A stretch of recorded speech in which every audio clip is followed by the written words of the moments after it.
तो उस साधक के पास में तीसरे वर्ष से लेकर और छठे वर्ष तक उसके पास में सिद्धियां पहुंचने की पूरी चांस होती है।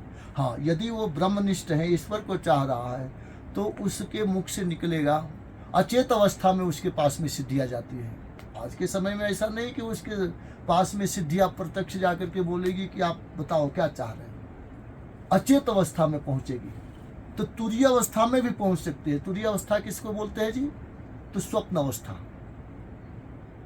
सोने के बाद में भी सिद्धियां पहुंच करके बोलेगी कि भैया आप क्यों प्रभु को परेशान कर रहे हो, क्या चाहिए आपको? तो उसके मुख से निकल जाएगा कि ये हमको चाहिए, तो वो वस्तु उसको मिल जाएगी। यदि उसके मुख से निकला कि हमको भगवान चाहिए, प्रभु चाहिए, दुनिया के मालिक के दर्शन कराओ, तो दुनिया के मालिक के कोई दर्शन, फिर उसके पास में दुनिया के मालिक के दर्शन होगा। तो कब होगा? साक्षात ईश्वर के दर्शन होगा तो 17वें साल के वैराग में होगा। तो 12 वर्ष तक सिद्धियां आ जाती हैं, 16 वर्ष तक प्रसिद्धियां आ जाती हैं। प्रसिद्धियां के मतलब प्रचार प्रसार के दूर दूर उसके नाम चलने लगेगा। यदि उसमें वो भटक गया, सिद्धि प्रसिद्धि में भटक गया, तो प्रभु तक वो नहीं पहुंचेगा। ठीक ना नारायण? गाय के घी कैसा होता है इसको अभी देखा जाएगा तो पता चलेगा। क्यों? कि आश्रम से गैयन के घी है, ये आश्रम के गाय के घी है, ये गिर गाय वहाँ है। गाय के घी कभी भी चाहे कितने भी ठंडी में रहेगा वो कड़क नहीं होता है। उसको हाथ लगाया जाएगा ना तो एकदम मुलायम होता है। तो गौ माता के घी होना चाहिए। वहाँ अनुष्ठान में लाल वस्त्र पहनना चाहिए। माता लक्ष्मी को प्रसन्न करने के लिए कौन सी वस्त्र? लाल वस्त्र हो गया। लाल कहने के तात्पर्य की माला होना चाहिए, या तो कमलगट्टा को लाल रंग से, लाल रोरी होता है ना, उससे रंग दिया जाता है। आसन भी लाल होना चाहिए। फल मिष्टान जो भी हो वो लाल लाल जितना होगा वो अच्छा माना जाता है। दीपक एक अपने सबको लगाना बहुत जरूरी होता है। अनुष्ठान के मतलब ठान लिया कि जब तक माई प्रसन्न नहीं होगी तब तक मैं तो क्या करूंगी। जहाँ संत होते हैं जल की निर्मल धारा फूट पड़ती है।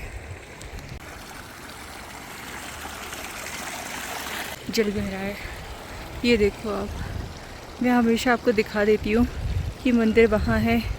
मंदिर से हम कितना चढ़ाई चढ़ के महाराज जी तक आए हैं।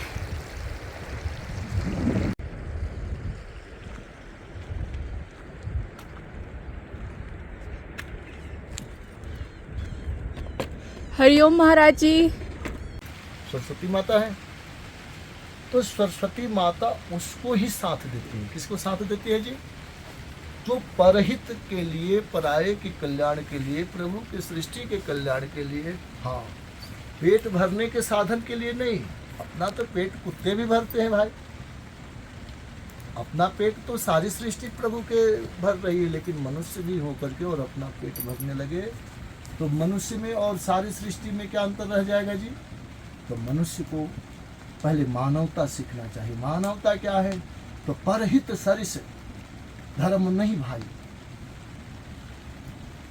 तो पराया के हित कैसे बनेगा? प्रभु की सृष्टि कैसे सुरक्षित होगी? प्रभु की सृष्टि में कैसे अधर्म बढ़ रहे हैं, तो अधर्म को तो मिटा नहीं सकते हैं। हाँ, ऐसा नहीं कि हम अधर्म को समाप्त कर देंगे, हम आसुरी शक्तियों को समाप्त कर देंगे, ऐसे कभी भी नहीं हुआ है। प्रभु भी आए हैं तो उस समय तक ही राहत मिला। प्रभु के जाने के बाद में फिर तो इसलिए साधक को यहाँ सावधानी पूर्वक रहना है, साधक को सजग रहना है, चेतनता में रहना है। किसी को समाप्त नहीं करना है, किसी को बर्बाद नहीं करना है, किसी को बर्बाद नहीं कर सकते। और श्री सूक्त का पाठ करना है। तो श्री सूक्त में कहने के तात्पर्य कि पहले अंगन्यास किया जाता है, फिर कर्मन्यास किया जाता है, फिर हृदयादि न्यास किया जाता है, फिर सूक्ष्म संकल्प किया जाता है कि अनेन श्री सूक्त पाठे सर्वंतर्यामिनी महामाया माता लक्ष्मी प्रसन्नार्थे समर्पयामि। और कह करके विनियोग के मतलब क्या होगा? तो थोड़ी सी अक्षत ले लिया जाएगा और फूल यदि मिल जाएगा तो ठीक है, नहीं मिलेगा तो अक्षत को, रंगा हुआ अक्षत को ही अपने सब फूल के रूप में स्वीकार कर लेते हैं। द्रव्य अक्षतानी, तो यदि द्रव्य की कामना है तो उस वहाँ संकल्प में द्रव्य लिया जाता है। आज समझ में आ गया। यदि निष्काम कामना है, प्रभु को प्रसन्न करने की कामना है, माता लक्ष्मी से ही भगवान प्रसन्न होते हैं, ये कामना है तो माता लक्ष्मी से भगवान जल्दी प्रसन्न होते हैं। ठीक। यदि प्रभु को प्रसन्न करने की कामना है तो उसको कोई नहीं, उसके कोई द्रव्य की आवश्यकता नहीं। हाँ, और साधक के पास में जिन्हें बालक राखे महतारी, तो माता लक्ष्मी उस साधक को कितना यानी कि वस्तु देगी जितना माता बच्चे को देती है। क्या माता कितना देती है जी? माता इस भाव में देती है कि ये बच्चे को नुकसान न कर जाए, अपच न करे। ज़्यादा दूध पिएगा तो ये इसके रोल डाल होगा ज़्यादा, तो परेशानी होगी। तो नारायणा, ये जो भी साधना है, साधक यदि साधना करेंगे प्रभु को प्रसन्न करने के लिए, तो माता लक्ष्मी उनके पास में जाएगी। किस रूप में? तो योग लक्ष्मी। योगियों के पास में जो माता लक्ष्मी रहती है उनका क्या नाम होता है जी? योग लक्ष्मी। हाँ, योग लक्ष्मी। और संसारी को के पास में जो माता रहती है उनका क्या नाम होता है जी? धन लक्ष्मी। भोग लक्ष्मी। भोग में आसक्ति पैदा करके उसको एकदम सोचने को विवश कर देती है कि अरे भैया हमको मरना भी होगा। कुछ नहीं सोच पाता है ना जी, नहीं सोचता।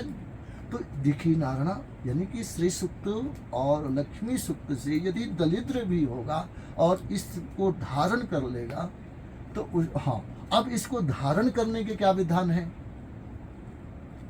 10,000 इस श्री सूक्त और पुरुष श्री सूक्त और लक्ष्मी सूक्त के 10,000 जाप होगा, तब जाकर के सिद्ध हो जाएगा विद्या। फिर इसके दशांश हवन होगा। 10,000 मतलब महाराज जी एक दिन में, 7 दिन में, 9 दिन में? एक दिन में नहीं, जब तक वो हो। 41 दिन, 21 दिन, 108 दिन ऐसे साधना किया जाता है। अनुष्ठान के मतलब ठान लिया कि जब तक माई प्रसन्न नहीं होगी तब तक मैं तो क्या करूंगी। अनुष्ठान के मतलब ये हुआ। अनुष्ठान के मतलब ये नहीं कि माई प्रसन्न हो जाए तो ठीक है, नहीं हो जाए तो वो अनुष्ठान नहीं है। अनु, उसने एकदम पूर्ण रूप से ठान लिया। अनु माने अपने आप को समाप्त कर दिया, माता के प्रति उसने पूर्ण रूप से समर्पित भाव में हो गया।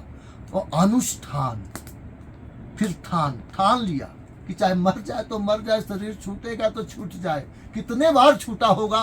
अरे कम से कम इतना ज्ञान नहीं है तो छूटा तो कितने बार होगा? इसको तो मानना स्वीकार जरूरी है ना जी, इसको तो स्वीकार करना ही पड़ेगा। तो अनुष्ठान के मतलब ये हुआ कि जब तक तो 10,000 इसके श्री सूक्त के और लक्ष्मी सूक्त के जाप करने पर ये मंत्र सिद्ध होता है। 1,000 से इसके आहुति पड़ेगा तो कहने का तात्पर्य कि पूर्ण रूप से मंत्र प्रभावी होगा। अब 1,000 के दशांश कितना हो गया? तो घृताहुत मैया एक गाय के घी है। बात समझ गई ना? ऐसा नहीं कि मार्केट के घी ले आकर के और वो घृताहुत नहीं माना जाएगा। तो तर्पण उसी को बोलते हैं, घृताहुत को ही तर्पण बोला जाता है। अब इसके दशांश अपने सबके गूगल के भी धुआं गूगल भी उसमें हवन सामग्री में गूगल भी मिलाना होगा। गूगल भी बोलते हैं उसे। लेकिन गूगल ओरिजिनल होना चाहिए, मुंह बोला गूगल नहीं होना चाहिए। यदि मुंह बोला गूगल होगा तो फिर उस वहाँ गड़बड़ी हो जाएगा। यदि मुंह बोला घी होगा, गाय के घी कैसा होता है इसको अभी देखा जाएगा तो पता चलेगा। क्यों कि आश्रम से गैयन के घी है, ये आश्रम के गाय के घी है, ये गिर गाय वहाँ है। गाय के घी कभी भी चाहे कितने भी ठंडी में रहेगा वो कड़क नहीं होता है, उसको हाथ लगाया जाएगा ना तो एकदम मुलायम होता है। तो गौ माता के घी होना चाहिए। वहाँ अनुष्ठान में लाल वस्त्र पहनना चाहिए। माता लक्ष्मी को प्रसन्न करने के लिए कौन सी वस्त्र? लाल। लाल वस्त्र हो गया। लाल कहने के तात्पर्य की माला होना चाहिए, या तो कमलगट्टा को लाल रंग से, लाल रोरी होता है ना, उससे रंग दिया जाता है। आसन भी लाल होना चाहिए। फल मिष्टान जो भी हो वो लाल लाल जितना होगा वो अच्छा माना जाता है। दीपक एक अपने सबको लगाना बहुत जरूरी होता है। यदि दीपक नहीं किसी कारणवश लग पा रहा है तो वहाँ दुखी नहीं हुआ जाता है। हाँ, यहाँ भी ठाकुर जी के अंदर दीपक है। यहाँ जब तक अनुष्ठान चला तब तक यहाँ भी दीपक यहाँ चला। तो माता लक्ष्मी के फिर दशांश आहुति तर्पण होता है। उसके बाद में मार्जन होता है। मार्जन कैसे किया जाता है नारायणी? तो मार्जन 2 कुशाओं को लेकर के और ऐसे करके ऐसे अपने ऊपर मार्जिया तो मंत्र बोल करके, जैसे गायत्री मंत्र भी बोला जा सकता है। धन के कामना के लिए इसमें ऋण रोग आदि दारिद्र्यम पाप सिद्ध मृतवः भय शोक मनस्तापा न संतु मम सदा सर्वदा महालक्ष्मी मार्जन, इस मंत्र से भी मार्जन किया जाएगा। तो ये तो हो गया विधान। लेकिन अब पुरुष सूक्त को जाना जाए। यदि पुरुष सूक्त के अपने सब श्री सूक्त पुरुष सूक्त दोनों को सिद्ध नहीं करेंगे, पुरुष सूक्त को पहले सिद्ध नहीं करेंगे, तो लक्ष्मी जी की कृपा नहीं होगी। क्या फिर क्या होगा? फिर अपने सबको भगवान में मन लग जाएगा। यदि लक्ष्मी माँ के भजन किया जाए पहले, तो लक्ष्मी माता के भजन से क्या होता है? परमात्मा में मन लगता है। लक्ष्मी मैया के भजन से ब्रह्मनिष्ठ होता है। लक्ष्मी मैया के भजन से उसके पास में उतनी ही वस्तु होगी कि जितना यानी कि उसके काम। और नारायण के भजन यदि वो करेगा, पहले भगवान के भजन करेगा, तो भगवान के भजन तो पुरुष सूक्त, तो पुरुष सूक्त हो गया और नारायण सूक्त हो गया। ये 2 इसमें भी किया जाता है।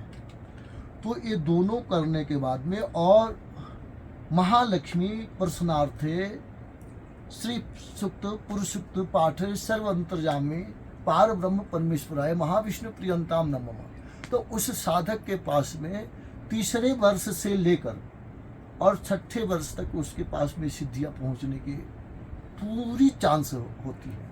हाँ, यदि वो ब्रह्मनिष्ठ है, ईश्वर को चाह रहा है, तो उसके मुख से निकलेगा। अचेत अवस्था में उसके पास में सिद्धियां जाती है।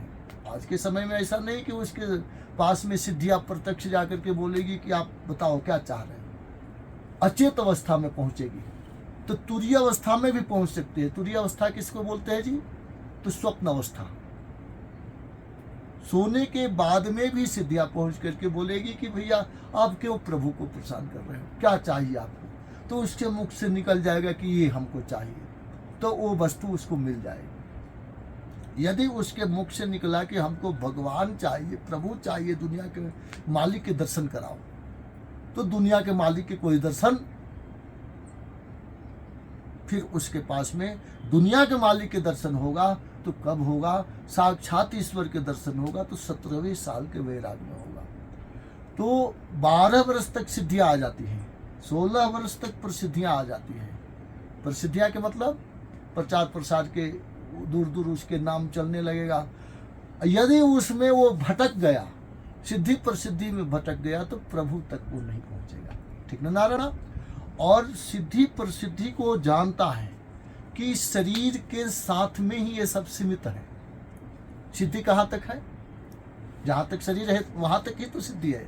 शरीर छूट जाने के बाद में सिद्धि कहाँ चला जाएगा? तो शरीर के साथ में सिद्धि के काम समाप्त हो जाता है, सिद्धियाँ अपने जगह में निकल जाएगी। लेकिन यदि वो ईश्वर के भक्त है, ईश्वर को चाह रहा है, ईश्वर की भक्ति कर रहा है, ईश्वर को पूर्ण रूप से मान रहा है, तो वहाँ कहने के तात्पर्य कि उसके शरीर छूटने के बाद में भी वैष्णवी विद्या लुप्त नहीं होती है। बात समझ गए नारायण? फिर वो कैसे होगी? तो जैसे कोई बद्रीनाथ जी भगवान के यहाँ यात्रा कर रहा है भगवान से मिलने के लिए, तो कोई ऋषिकेश से चलेगा तो उसको तो शाम तक इंतजार करना पड़ेगा ना जी। मान लिया जाए कि यहाँ भी पहुँच गया तो कहीं कमरा लेकर रहना पड़ेगा ना जी रात्रि में, फिर सुबेरे में भगवान के दर्शन होगा। तो ये देखिए, ये यानी कि ऋषिकेश वाले को बताया जा रहा है। कोई दूर से आएगा तो उसको ऋषिकेश में भी विश्राम करना पड़ेगा, अपनी गाड़ी से आएगा तो और कहीं गुजारना पड़ेगा, लेकिन वो लास्ट में 3री 4थी रात्रि में बद्रीपुरी में पहुंच जाएगा। तो ऐसे ही परमात्मा के भक्ति है। जो परमात्मा के भक्ति करता है तो 3 जन्म तक भगवान को मिल लेगा। यदि 3 जन्म में किसी कारणवश नहीं मिला तो 9 जन्म में उसके भगवान की प्राप्ति, भगवत प्राप्ति हो जाती है। फिर भगवत प्राप्ति हो जाने के बाद में कोई यानी कि उसके शेष कर्म रह नहीं जाता है, और वो अब सोचा जाएगा, समझा जाएगा कि भैया ये जब भगवत प्राप्ति नहीं किया और शरीर छूट जाएगा तो फिर दूसरे जन्म में क्या होगा, तो वहीं से उदय होगा। जैसे अपने सब कोई काम करते हैं ऑफिस में, चाहे कोई भी नौकरी चाकरी के, तो रात्रि में विश्राम करके सवेरे में जाया जाता, तो वहां से काम किया जाता ना जी। जहां छोड़ करके दूसरे दिन गए हैं वहां से फिर शुरुआत होगा, तीसरे दिन जहां छोड़ के गए चौथे दिन वहां से शुरुआत। तो ऐसे ही प्रभु होता है। इस जन्म के जो अपने सब भगवत प्राप्ति के लिए जो कर्म करेंगे वो लुप्त कभी नहीं होता है। रिद्धि सिद्धि के लिए जो किया जाएगा वो लुप्त हो जाता है। कहाँ तक, किसके साथ लुप्त हो जाता है? बॉडी के साथ। हाँ। तो इसलिए ये भगवत कृपा से यही सलाह देगा, यही बताएगा कि प्रभु की प्रसन्नता के लिए कर्म किया जाए। ये रिद्धि सिद्धि कहने के तात्पर्य की आएगी उसके पास में, लेकिन वो रिद्धि सिद्धि के उपयोग नहीं करेगा, उपयोग नहीं करेगा। जैसे कोई भी किसी के पास में गया उसके उपयोग वो कर ही नहीं पाएगा, तो वो कहाँ कब तक टिकेगा, वहाँ नहीं टिकेगा ना। तो ऐसे ही होता है नारायण। तो भगवत कृपा से मालिक की कृपा हो जाती है। इसमें देखिए साधक को निरोग काया रखने के लिए भी कौन से साधना उनको करना पड़ता है, तो ईश्वर के ही स्वरूप 9 ग्रह है। ईश्वर से तनिक भी अलग नहीं है, लेकिन ये ईश्वर के क्या है, तो ये दंडनीय शक्ति है, दंड देने वाले और पुरस्कार भी देने वाले। जैसे सूर्य नारायण की अपने सब आराधना करें, 12 वर्ष तक सूर्य नारायण की तरफ देख करके अपने सब, और भगवान के पुरुषत्व के जाप किया जाए या मूल मंत्र के जाप किया जाए, तो 12वें साल में कहने के तात्पर्य की दूरदर्शिता सिद्धि उसको मिल जाएगी, चाहे न चाहे। यदि वो सिद्धि नहीं चाहेगा, बोलेगा कि प्रभु ये तो एक तो बंधन के कारण है, कौन क्या कर रहा है, किसी के कोई भी अंग देखेगा, कुछ भी तो वो तो देख सकता है ना जी। तो ये देखिए, ये दूरदर्शिता सिद्धि में उससे कुछ छुपेगा नहीं, उससे कुछ छुपने वाला कोई भी तीनों लोक में कहीं भी है, उससे छुपेगा नहीं। लेकिन उसका काम बस इतना ही रहेगा, एक ही काम रहेगा, इससे आगे कुछ, यानी कि दूर के देख के बता देगा फलाने जगह है, ऐसा है वैसा है। किसी को भी देख करके उसके कहने के तात्पर्य की कोई भी उससे, यानी कि ये, लेकिन ये विचार किया जाए नारायण, ये कि फंसने वाला साधन है कि क्या ये भगवान से मिलाने वाला साधन है? फंसने वाला है ना। अब देखिए दूसरी सिद्धियां हैं, दूर श्रोत्रता, दूर को अपने सब दूर से सुन लेंगे। दूर से तो ये साधना कैसे होता, तो सूर्य के तरफ ही देख करके, और सूर्य के तरफ कैसे देखा जाएगा, तो वह सूर्य को उस लक्ष्य में ध्यान किया जाएगा कि जिधर से वायु आ रहे हो, पवन देव, और पवन देव के तरफ ध्यान करते हुए सूर्य नारायण के तरफ, और कहने के तात्पर्य कि इसमें अपने सब परमात्मा के 12 अक्षरी मंत्र के जाप करेंगे। तो इसमें कहने के तात्पर्य कि अपने सबको दूर सुनने वाली सिद्धियां मिल जाएगी। लेकिन नारायण, ये सब सारी सिद्धियां फंसने के साधन हैं। सारी सिद्धियां कब तक हैं? जब तक शरीर रहेगा तब तक। तो लेकिन भगवान के भक्ति कब तक है?